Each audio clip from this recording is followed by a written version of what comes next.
everybody. This is Bonnie Vandermeulen, Training Coordinator for Wisconsin Facets. On behalf of our entire Wisconsin Facets staff, I'd like to thank you for joining us today. The title of today's webinar is Up to Me, Starting the Conversation. It is part 5 of a 6-part series, this one entitled How to Disclose. Our presenter today is Emily Jonesberg. Emily is the training lead with Community Learning and Engagement, the Education and Advocacy Department of Rogers Behavioral Health, and is the proud mom of actually now 2 toddlers, well, a baby and a toddler. In her role at Rogers, she facilitates training for leaders in the nonprofit, education, and healthcare sectors.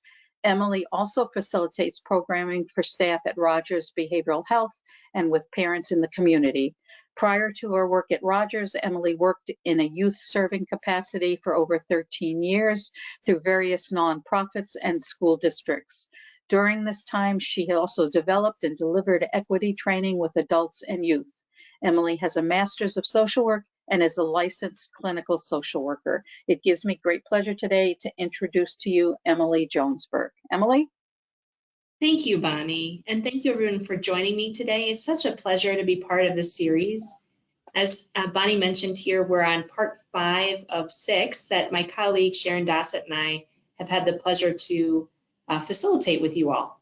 And before I tell you a little bit about what to expect with this one, I just also want to touch on WISE, which is our Wisconsin Initiative for Stigma Elimination. And actually, we recently had a name change in that area too. It's actually the WISE Initiative for Stigma Elimination, because thanks to COVID, we've been able to put everything virtual, and our reach has gone much more beyond Wisconsin and across the United States, bringing people together to look at stigma as it relates to mental health challenges and working together to eliminate that stigma. So I have the pleasure of supporting that coalition through my work at Rogers.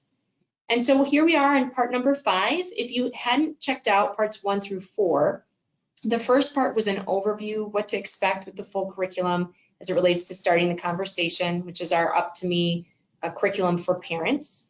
Our second piece that we talked about was a little bit about stigma, the definition of stigma and how we see it out in our society. And then the next one really looked at self-stigma. What does it mean when we internalize some of our stigmatizing beliefs that we hear and absorb in our society around us? What kind of impact does it have on us? And what kind of impact does it have on our loved ones and those that we're supporting? And then last time, our last session, Sharon was able to cover the different types of disclosure. So if you did decide to go ahead and disclose, what are the different ways in which you could do that best fit your needs? Today, I'm going to have us look at how to disclose. So this would be if you've decided you do want to move forward with sharing part of your story or your child's story with someone else, some other things to keep in mind, and some suggestions on how to respond given the different reactions that you may have. One of the pieces that I'm just going to touch on is our language choice throughout this series. We oftentimes use the word parent, and I also want to stress that all the information that we're going to be talking about today and in our prior and upcoming sessions is applicable to any sort of caregiving relationship. So feel free to replace that word parent with whichever works for you in the relationships that you have. So our focus in our time together in our next few minutes is really around these 3 main components. We're going to talk a little bit about how to select a person that you'd really like to share your story with, and some things to keep in mind that honors your goal for sharing. We're also going to talk a little bit about how to cope when a response comes your way after you share that isn't one that you were necessarily looking for. And then also just briefly touch on that balance of how sharing a loved one's story, how to do that while also honoring your personal story and your needs as their caregiver. So our first part that I'm jumping into here is around really looking at how do you identify who it is you need to share with. And in order to identify who it is you'd like to share with, first you have to think about what is your goal for sharing. I find this to be one of the most important parts when I think about my own disclosure process, whether it's my story or the 2 children that Bonnie mentioned in the beginning that I have. As I get ready to share parts of their story with others, I always want to pause and think about what is my goal in sharing this. And there may be lots of different reasons why. You may decide this is a piece of information I'd like to share with someone. I have just a few examples of what some of those reasons may be on our slide here. The first may be in need of an accommodation or an adjustment in a setting that your young person is in on a regular basis. Perhaps it's that accommodation at school, or even a certain need that you have when you're around your family members. You need them to adjust their behaviors around your child, for example, to help make that a most successful and encouraging, nurturing environment. Another may be around advocacy. Perhaps you're in a place where you do have the opportunity to address some of the stigma that you see as it relates to mental health challenges, behavioral health challenges, or other things, and you want to share part of your or your child's story as a way to advocate for change. Another may be that of support for yourself as a caregiver. You want to share in order to get some support, or you even want to share because you know that your child needs some additional support, and being able to share part of their story will hopefully get them that support. And then the final one I have here is just around transparency. Sometimes we share with a specific goal of just being ourselves. We don't feel the need or want to put up an additional filter, and we want to be completely transparent in this exchange. So that alone could very much be a goal for engaging and sharing your story or your child or loved one's story. Once you identify your goal, then it can help you pick who it is that you need or would like to share with next. So for example, if I am looking for emotional support at school, let's say my child, for example, goes to a school environment every day, and I know that she needs some additional support at times in that space to manage her emotions and engage in a way that she's her best self with her peers and with her teachers. So in order for me to help her get access to that kind of support in her school setting, I need to reach out potentially to the school social worker in my student's building, or even a school counselor if that's a better fit for the building that your child is in. On the other hand, let's say you need a specific accommodation in the classroom space. For example, in my daughter's case, at times she needs time to cool off when she gets pretty worked up and has a hard time controlling her emotions. So we need a space that she can go to in the classroom environment where she can still be supervised, but take some time to de-escalate. So that may be something, or I have chat with the classroom teacher about, and I would share parts of her story in order to help make that accommodation a possibility. And a third example would be support for yourself. So as caregivers, we need to reach out and get some support, a listening ear, other things in place in order to best care for ourselves. And so that may mean we're sharing parts of our story or our child's story with a close friend, with a therapist, with a religious leader, relative, any other individual in your life that you may feel may be able to provide some of that support that you're looking for. So again, this is about an opportunity to really pause and think about what is our goal, and then who do we need to talk to in order to reach that goal. So I'd like you just to think about that for a moment. For those in your life who you may have a desire or need to share parts of their story, a child or loved one, what would be your goal? One of your goals for sharing their story? And who may you need to talk to in order to achieve that goal? I want you to keep that in your mind as I walk through these 4 questions to ask yourself as you start to think about what exactly it is you want to share in order to reach that goal. I'm going to cover each one of these 4 questions here in a moment. First, talking a little bit about the impact on my child, then the impact on me and others that I care for, what exactly I'm included, is everything in there that's relevant and needed, and then finally, how do I do so in a way that preserves my dignity and my loved one's dignity. So this first one, will this help or hurt my child or my loved one whose story I'm looking to share? First and foremost, it's best for us to think about what is in the best interest of my child. Once we put that at the forefront, then we need to weigh the pros and cons of sharing our story, the benefits and costs of the share, and really decide if indeed that the benefits outweigh the cons. And typically there's always a little bit of both, a benefit and a con. So for example, if I go to talk to my child's school and I want to share parts of my story with my the classroom teacher, a potential harm could be, or cost would be, that it's possible that my child's teacher looks at my child differently, perhaps in a slightly negative way. It's a possibility after I share parts of the story with the teacher. However, A benefit could be that this teacher may be more effective in supporting my child in that classroom space, which would overall help with their well-being in that environment and hopefully help with their learning and their takeaways from being in that classroom environment. So after I weigh those out, I'd have to see which one of those feels heaviest to me, the benefits or the costs with that share. And I just want to reiterate that this is something that's very unique for each of us. So I may have see the same benefits and costs in sharing my child's story as one of you that's watching this webinar, and we may come to a different decision just because those things have a different level of weight associated with them. Another piece that's helpful in this is consulting with our child prior to sharing parts of their story. And that is if they're old enough in order to engage in this conversation with us. They can help us in lots of ways as we consult with them in this process. First of all, it's their story, so it's good that they're part of this and helping decide which pieces of it others are going to know. They're also going to help us think about what are some additional benefits and costs with sharing it. And they're going to help us think about how we can be really intentional in sharing this in a way that's going to have hopefully the best outcome for them, given that they're going to experience a lot of the costs and benefits associated with this. In having these conversations with our child, it also models the intentionality that we are putting into this process and can teach them that you can have this thought process behind sharing, so that if and when they decide sharing parts of their story with others, they know this process ahead of time and they can put it into practice for themselves. The second question I want you to consider is, will this help or hurt me and or others I care about?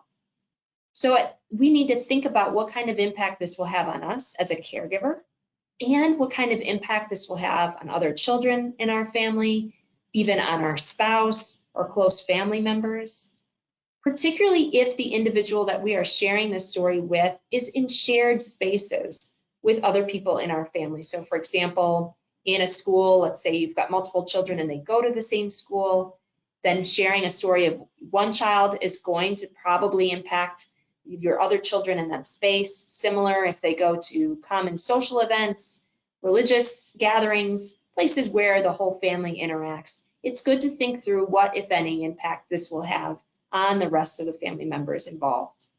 And again, this is about weighing those benefits and costs with each one of those situations to see which one's the best fit for you and your family. The third question I want us to consider is, have you included everything that you want to, including what is relevant? I want to stress that we do not need to share everything in every situation. You may determine my goal is such, for example, I'm looking for a certain accommodation in the classroom environment. There may be lots of other things that are part of your child's story, but that don't directly correlate to that accommodation. So by no means do you need to share all pieces of that story. Figuring out what is most relevant and helpful for that particular goal is part of this process.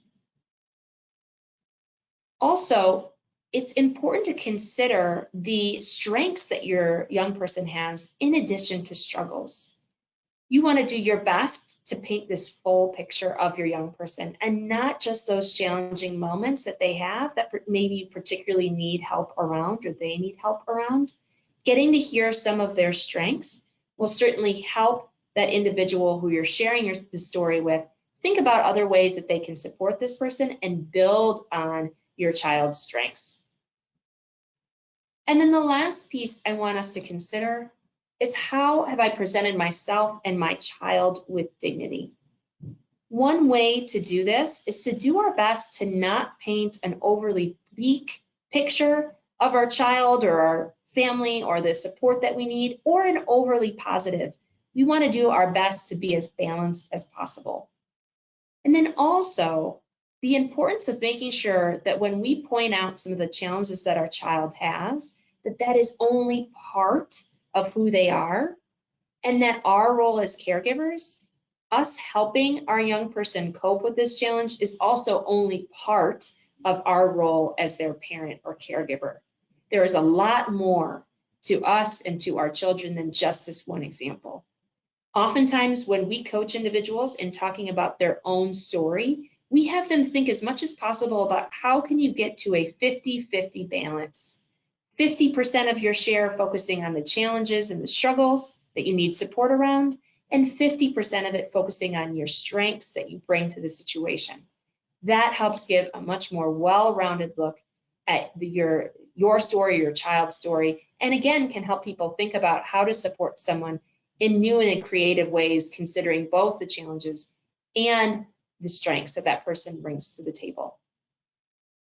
I have a short clip of a parent named Carla that talks a little bit about how to find this balance with dignity in mind, and it speaks to the challenge of being able to share her story along with her child's story so that she can find support for herself as an individual and as a caregiver, in addition to the supports that her child needs.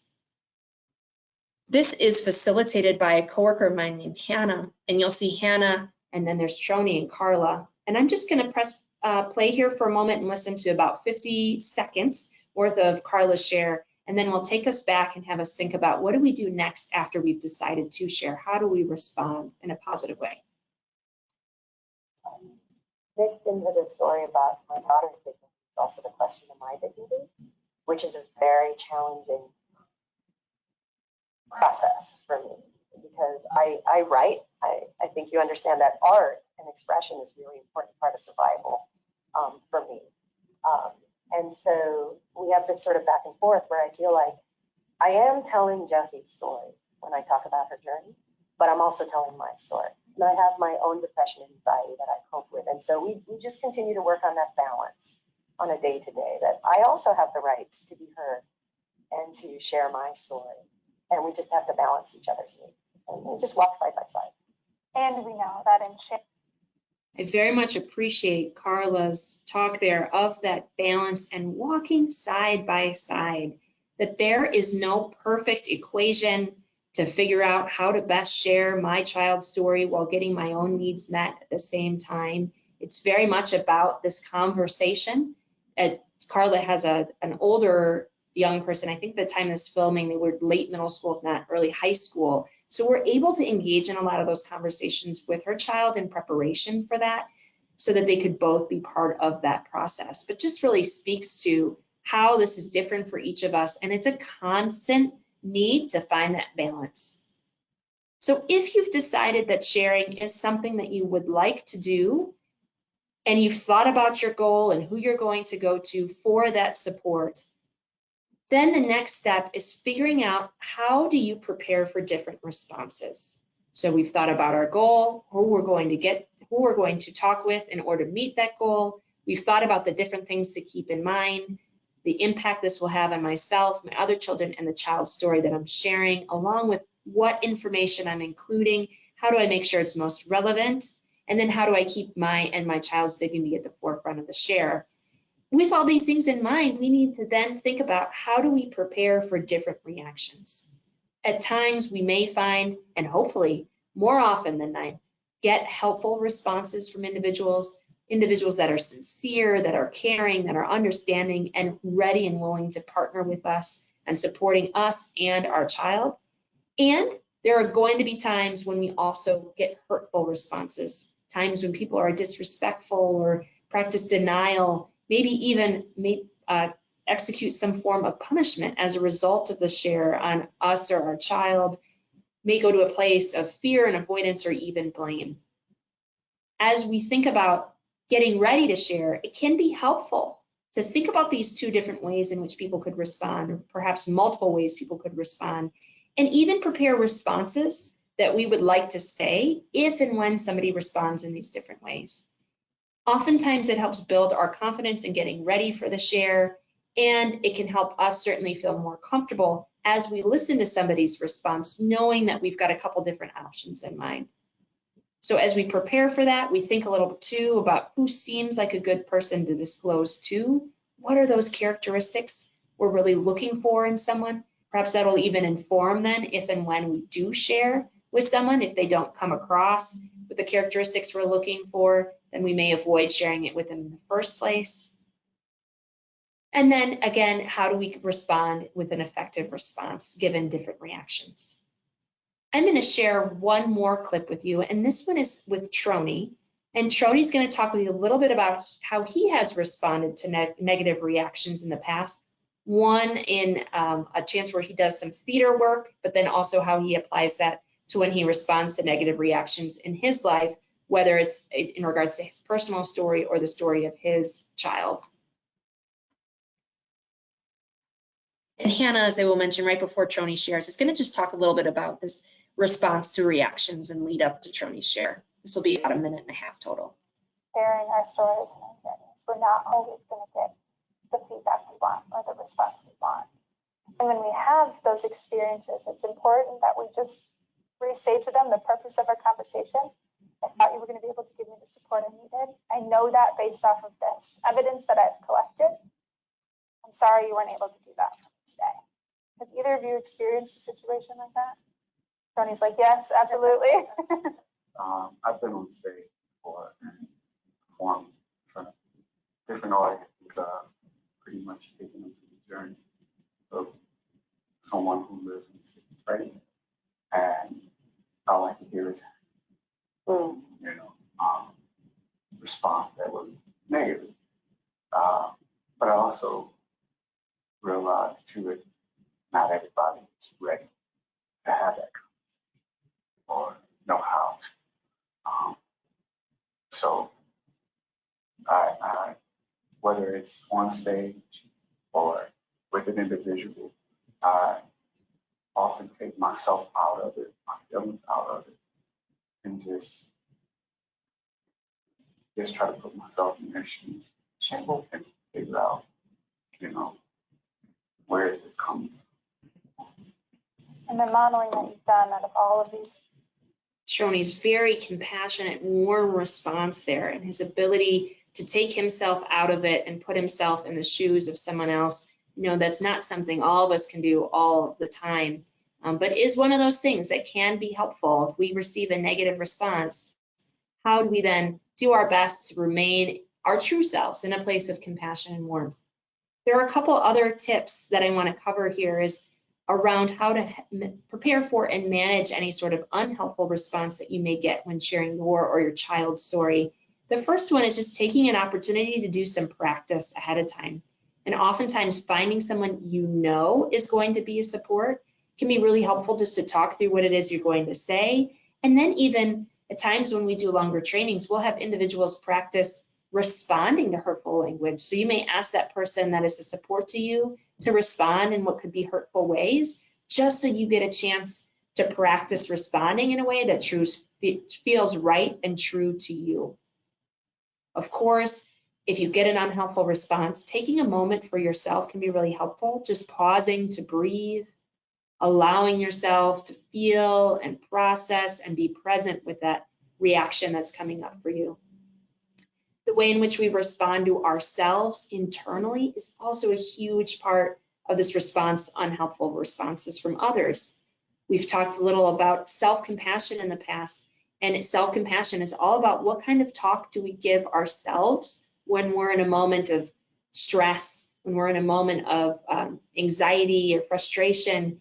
We need to make sure we're using that positive self-talk to ourselves to reassure ourselves that we are indeed a full, well person that is going to experience stress like the rest of society around us, like the rest of humans experience. And as that challenge comes up for us, we're going to be aware of it and let it pass and make sure we're replacing any negative self-talk with that self-kindness self-talk. At times, responding in the moment is not a helpful process. So even giving yourself permission to walk away and delay your response if you choose to have a response at all. And then, as I mentioned already, this opportunity to help somebody help you think through effective responses, doing some of that role playing can be beneficial. Trony very much touched on this next bullet point, remembering that people may be having a difficult time understanding what it's been like for you if they haven't had a similar experience. So doing our best to walk in their shoes and be present with them, giving them a little bit of the compassion that we're looking for ourselves. And then, of course, allowing ourselves to make mistakes. We are human, we're going to make mistakes. Not every disclosure is going to go the way that we want it to go, and that's okay. We can review how it went afterwards. We can take any sort of learnings that we have from that process into consideration as we think about who and if we want to share more moving forward. So this is a little bit about, again, this how to disclose process, four quick questions to consider, a couple tips on how to respond if you get that unhelpful response. And this is going to close out our content for this series and have you just prep for our next one. If you're able to join us next month for our sixth and last part of the series, Sharon Dossett is going to be talking a little bit about how do you take all these concepts that we've covered and apply them into supporting your child or your loved one in their own disclosure process. So we've talked about what this means for us as caregivers as we get ready to share parts of our child's story. And now this is all about how do we as caregivers also support our child in sharing their own story. So I welcome you back to join us next month for that series. And again, that one will be recorded. If you can't join us live, that you'll be able to watch it afterwards as well. I want to thank you for our time together today. I have my email and Sharon's email up on the screen. Please feel free to follow up with us with any additional questions or supports that you may need. And I'm going to pause now in case there's any questions in the moment that I can answer before we close out today. And yes, Emily, there is one question, but I think it's really personal to the parent themselves. So I'm going to ask that parent who just sent their question in to me if they could just email that to you, because I think that would be a better option than for us to do it over the webinar at this point in time. I think that would be the best. So for that parent, if you could use Emily's email that's displayed on the screen right now, I think that would be the most appropriate way to go at this time. And then I'm going to check just in a moment here to see if we have any other questions for you. I think that there's just one other question, and that question is, if you chose a person to disclose to and you sort of feel rejected by the fact that you made this disclosure, how can you make yourself feel better? Yeah. Oh, that's such a great question. And I briefly touched on that self-compassion piece. I do feel like that is a foundational component just in being human in general, and not something that our society talks much about or gives us lots of opportunities to learn and practice. Well, opportunities to practice, shall I say, but not lots of opportunities to hear the concepts in order to practice it. And it is different than self-esteem related work. Self-compassion has three main components to it. The first is when we've experienced some level of stress or some challenge, perhaps we've gotten a negative reaction from someone else and we're internalizing it, or we've made a mistake, we've fallen short of an expectation of ourselves, and some of that negative self-talk starts to come up. That first part of self-compassion is how do we practice self-kindness? Think about a close friend or a family member. If they had experienced getting this really challenging response from someone, or they fell short of an expectation or made a mistake, what kind of words would you say to them? What kind of supportive comments, affirmations would you share? And then after you think of those, do your best to turn those inwards to yourself. Why can we not? We need to be better as a society, doing better about treating ourselves like we would treat a best friend or someone that we care and love about. How can we use those same affirmations just to support ourselves in the moment? And then the second is that common humanity piece. So of course, we are going to have a negative reaction to someone's negative reaction. It's going to cause some level of pain in us. And that's because we're human. Every human experiences this pain. Every human makes mistakes. Every human encounters these negative reactions. And that we're not alone in this. We don't need to isolate ourselves as a result, but see that common humanity. And then the third piece is being mindful of any of these strong emotions that come up in us, that we don't over-identify with them and have them become part of our being and become consumed, but rather see them for what they are, acknowledge them, and then do our best to let them pass and bring ourselves back to those words of self-kindness and affirmations, that positive self-talk. So that would be one of the biggest things I would encourage people to utilize if and when they receive these negative responses from others. It's just being real mindful of how they're caring for and talking to themselves. Well, thank you very much for that answer. We greatly appreciate it. And thank you, Emily, for your presentation today.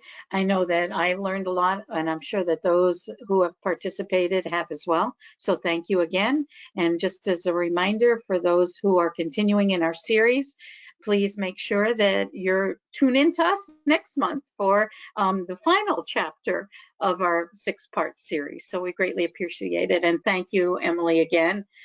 This will conclude our webinar today. We'd like to thank you so much for joining us.